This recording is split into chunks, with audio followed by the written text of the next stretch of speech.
नमस्ते दोस्त, स्वागत है आपका शांत और सुहानी रात में। क्या आपका हमें सपोर्ट मिल सकता है तो चैनल को सब्सक्राइब जरूर करें और कमेंट में अपना नाम जरूर लिखें। हो सकता है अगली कहानी में आपका नाम हो। तो चलते हैं कहानी की तरफ। कहते हैं मुंबई शहर कभी सोता नहीं और यहाँ के लोगों के सपने भी आसानी से पूरे नहीं होते। इस शहर में हर कोई भाग रहा है, कोई अपनी किस्मत बनाने के लिए तो कोई अपनी किस्मत से भागने के लिए। इन्हीं भागती दौड़ती सड़कों पर एक नाम गुम सा था, ध्रुव। कहने को तो ध्रुव रॉयल कॉलेज का स्टूडेंट था, लेकिन उसकी असली जिंदगी कॉलेज के बाद शुरू होती थी। दिन में पढ़ाई, शाम को दवाई की दुकान पर डिलीवरी बॉय की नौकरी।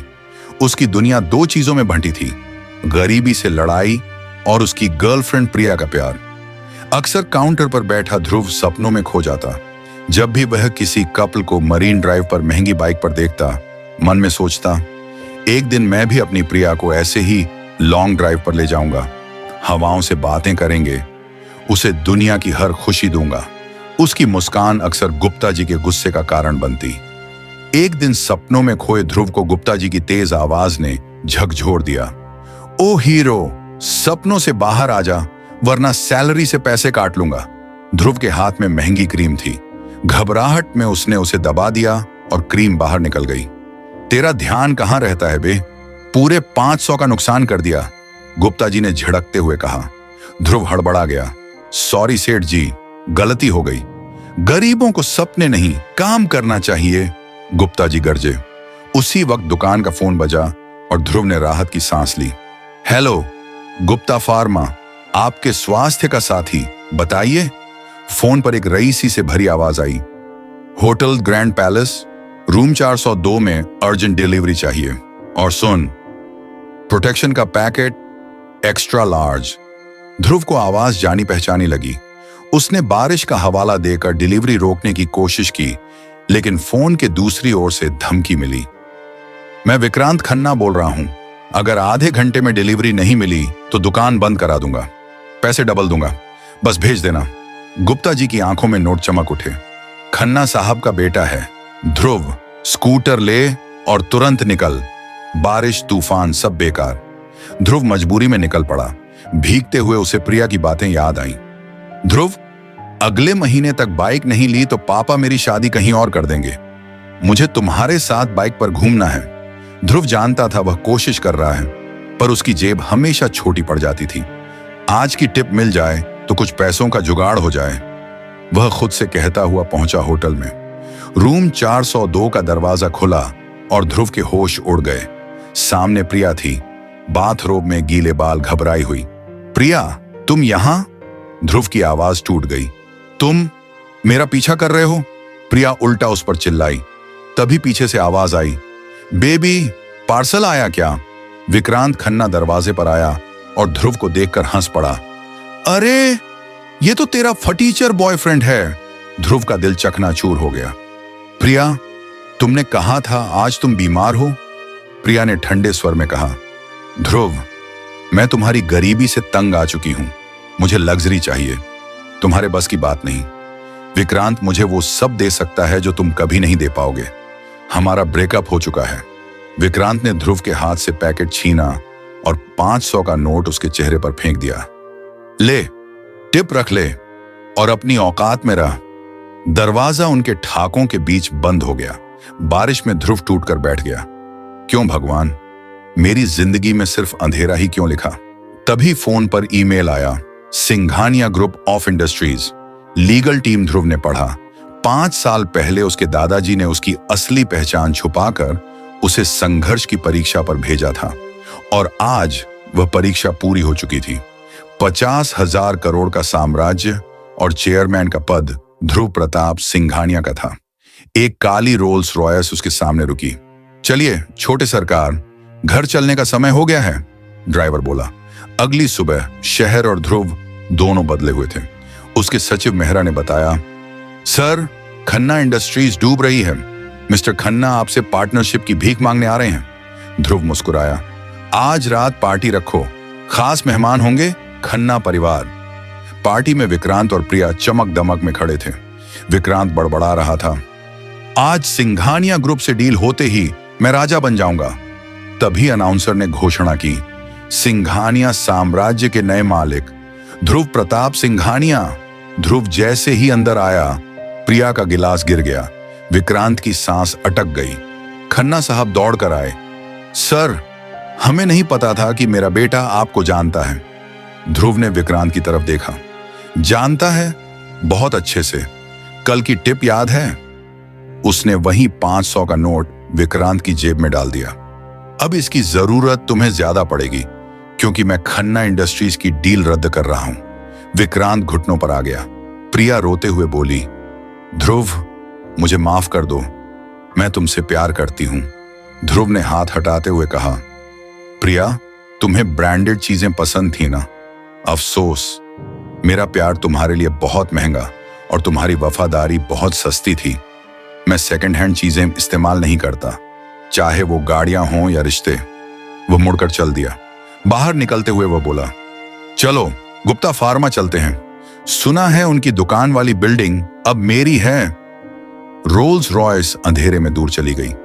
कभी कभी किस्मत ऐसे पलटती है कि फकीर बादशाह बन जाता है और बादशाह फकीर। ध्रुव पार्टी हॉल से बाहर निकला तो रात की ठंडी हवा उसके चेहरे से टकराई।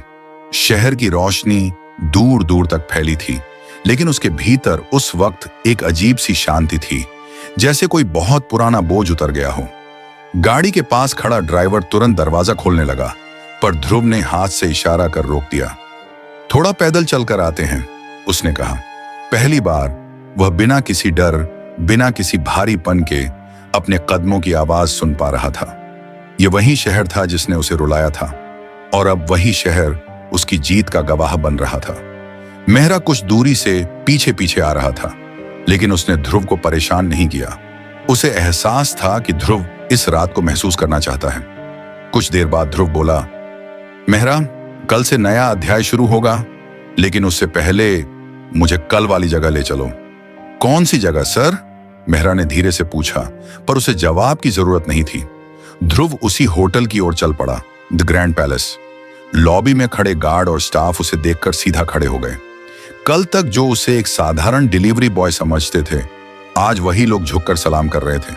लेकिन ध्रुव के चेहरे पर कोई घमंड नहीं था, सिर्फ एक शांत मुस्कान। रूम 402, ध्रुव बुदबुदाया, पर वह कमरे की तरफ नहीं गया। वह सीधा लिफ्ट से टेरेस पर पहुंच गया। वहां से पूरा शहर उसका था।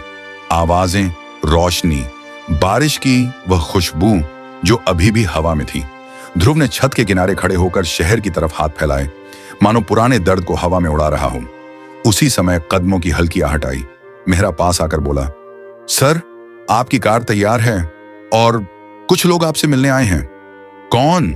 मेहरा ने धीरे से कहा, गुप्ता जी और उनकी दुकान के लड़के शायद आपसे मिलकर बधाई देना चाहते हैं। ध्रुव मुस्कुराया, उनसे कहो नीचे इंतजार करें, मैं खुद चलकर मिलता हूं। गुप्ता फार्मा के सामने खड़ी रोल्स रॉयस देखकर मोहल्ले में हलचल मच गई थी। गुप्ता जी घबराए हुए थे, पता नहीं ध्रुव क्या कहेगा, क्या करेगा। उन्हें अपनी कल की हरकतें याद थीं। ध्रुव ने गाड़ी से उतरकर उनकी तरफ बढ़ते हुए कहा, कैसे हो सेठ जी? गुप्ता जी सकपका गए। माफ कर देना ध्रुव बेटा, जो भी कहा गुस्से में कहा। हमें क्या पता था कि तुम। ध्रुव ने उनकी बात काट दी। पता होने या न होने से फर्क नहीं पड़ता सेठ जी। बर्ताव इंसान देखकर नहीं, इंसानियत देखकर होना चाहिए। गुप्ता जी का चेहरा झुक गया। ध्रुव ने काउंटर पर वही पुराना बेल बजाया जिस पर वह रोज झुककर हेलो गुप्ता फार्मा कहता था। दुकान कितने में ली थी आपने? ध्रुव ने हल्की मुस्कान के साथ पूछा। गुप्ता जी डरते हुए बोले, सर, वो हमारी औकात। ओह, चिंता मत कीजिए, खरीदने नहीं आया। ध्रुव हंस पड़ा। फिर उसने मेहरा की तरफ इशारा किया। मेहरा, ये बिल्डिंग अब मेरे नाम है। दुकान बंद मत करवाना, बस थोड़ा बदल देना। क्या बदलना है सर? ध्रुव धीरे से बोला, इस जगह को एक ट्रस्ट में बदलो। ध्रुव सेवा केंद्र। हर गरीब बच्चे को यहां से दवाइयां मुफ्त मिलेंगी। कोई डिलीवरी बॉय देर से आए तो उसकी सैलरी नहीं कटेगी और कोई सपना देखने पर डांटा नहीं जाएगा।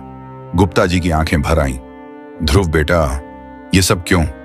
ध्रुव ने एक लंबी सांस ली। क्योंकि मैंने यहां सपने देखना सीखा था सेठ जी, उन्हें तोड़ना नहीं। ध्रुव गाड़ी की तरफ लौट रहा था। मेहरा उसके पास आया। सर, अब कहां चलेंगे? ध्रुव ने आसमान की तरफ देखते हुए कहा। अब वहां जहां मेरे दादाजी मुझे ले जाना चाहते थे, उस सीट पर बैठने जहां से यह साम्राज्य संभालना है।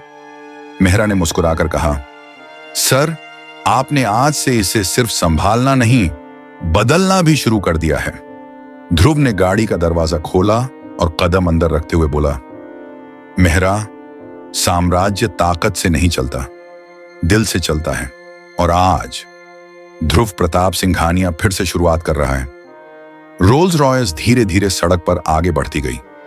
शहर की रोशनी ध्रुव की खिड़की में झिलमिलाती रही, जैसे मुंबई उसे फिर से अपनी बाहों में ले रही हो। रोल्स रॉयस के भीतर शांत संगीत बज रहा था। बाहर की सड़कें हल्की हल्की रोशनी में डूबी थीं और मुंबई की वही तेज चलने वाली दुनिया आज ध्रुव को बहुत धीमी, बहुत मुलायम सी लग रही थी, जैसे शहर भी उसे सुकून देना चाहता हो। खिड़की के शीशे से वह बाहर देख रहा था। बारिश की बूंदें जो अभी तक छतों और पेड़ों से गिर रही थीं, उनमें कहीं दूर गांव की मिट्टी की खुशबू घुली महसूस हो रही थी। वही गांव जहां वह बचपन में नंगे पांव खेतों में भागा था, जहां उसकी दादी रात को कहानियां सुनाती थीं, जहां उसके दादाजी उसे कहते थे, ध्रुव, धन बड़ा नहीं होता, दिल बड़ा होना चाहिए। आज उनकी बात किसी प्रार्थना की तरह उसके भीतर गूंज रही थी। गाड़ी शहर की चहल पहल छोड़ते हुए धीरे धीरे उसकी नई इमारत सिंघानिया टावर के सामने रुक गई। मेहरा ने दरवाजा खोला। सर, अंदर सब आपकी राह देख रहे हैं। ध्रुव ने सिर हिलाया, लेकिन उसकी नजर इमारत के पीछे फैले छोटे से बगीचे पर ठहर गई। हल्की पीली लाइट्स में वह छोटा बगीचा उसे किसी पुराने आंगन जैसा लग रहा था। वह उसी तरफ चल पड़ा। मेहरा थोड़ा चौंका, लेकिन चुपचाप पीछे हो लिया। बगीचे में एक बेंच थी, लकड़ी की, थोड़ी पुरानी। ध्रुव धीरे से बैठ गया। रात की हवा उसके चेहरे को वैसे ही छू रही थी जैसे बचपन में गांव की रातें छूती थीं, शांत, कोमल, सुकून भरी। मेहरा पास खड़ा था, पर ध्रुव ने आंखें बंद रखीं। कुछ देर बाद उसने कहा, मेहरा, पता है, मुझे इस शहर की ऊंची इमारतों से डर नहीं लगता। डर लगता है उस बच्चे से जो मेरे अंदर था और जिसे दुनिया की दौड़ ने कहीं छुपा दिया था। मेहरा ने सम्मान से कहा, सर, वो बच्चा आज भी आप में है, तभी तो आपने सब कुछ पाकर भी दूसरों को देने का सोचा। ध्रुव हल्का सा मुस्कुराया। दादाजी कहते थे, जिस दिन तेरा दिल कठोर हो जाए, समझ जाना कि तू हार गया। उसने बगीचे में लगे पेड़ की तरफ देखा। मेहरा, इस जगह को सिर्फ ऑफिस मत बनना देना। यहां कहीं एक छोटा शांत कमरा बनवाना, जहां कोई रोना चाहे बैठ सके, जहां कोई अकेला हो उसे लगे कि किसी ने उसे सुना है। दादाजी कहते थे, किसी साम्राज्य की असली ताकत उसके लोग होते हैं, उसकी इमारतें नहीं। मेहरा की आंखें भी नम हो गईं। मैं सुनिश्चित करूंगा सर। धीरे धीरे रात और गहरी होती गई। ध्रुव उठकर खड़ा हुआ। चलो मेहरा, कल से काम शुरू होगा, लेकिन आज की रात ये मेरे लिए है, पुराने दर्द को छोड़ने की और नई शुरुआत को अपनाने की। वे दोनों इमारत के भीतर चले गए। अंदर स्टाफ ने तुरंत झुककर प्रणाम किया। ध्रुव उनकी ओर मुस्कुराया, एक ऐसी मुस्कान जो सत्ता की नहीं बल्कि अपनापन की थी। उसने कहा, आज से यहां कोई सर नहीं होगा। आवाज लगानी हो तो ध्रुव कह देना, हम सब मिलकर काम करेंगे, एक परिवार की तरह। स्टाफ एक दूसरे को देखने लगे। किसी बड़े आदमी को इतनी विनम्रता से बोलते शायद पहली बार सुन रहे थे। ध्रुव आगे बोला, परिवार में कोई छोटा बड़ा नहीं होता। मैं यहां सिर्फ एक जिम्मेदारी निभाने आया हूं, राजा बनकर नहीं, दादाजी का वादा निभाकर। उस रात ध्रुव अपने नए ऑफिस की बालकनी में खड़ा होकर शहर को देखता रहा। नीचे तेज भागती गाड़ियां, ऊपर आसमान में फैले बादल और उसके बीच कहीं वो शांत चांद चुपचाप सब पर रोशनी डालता हुआ। वह धीरे से बोला, दादाजी, मैंने आपका वादा नहीं तोड़ा और अब ये सफर अकेले नहीं होगा। जो टूटा है उसे जोड़ूंगा, जो गिरा है उसे संभालूंगा और किसी के सपने गरीबी के कारण नहीं टूटने दूंगा, जैसा मेरे साथ हुआ था। उसने आंखें बंद की। हवा हल्के से उसके बालों को सहला रही थी, मानो कोई दादाजी का हाथ उसके सिर पर रख रहा हो। रात गहरी हो रही थी, पर ध्रुव के भीतर एक नया उजाला जन्म ले चुका था।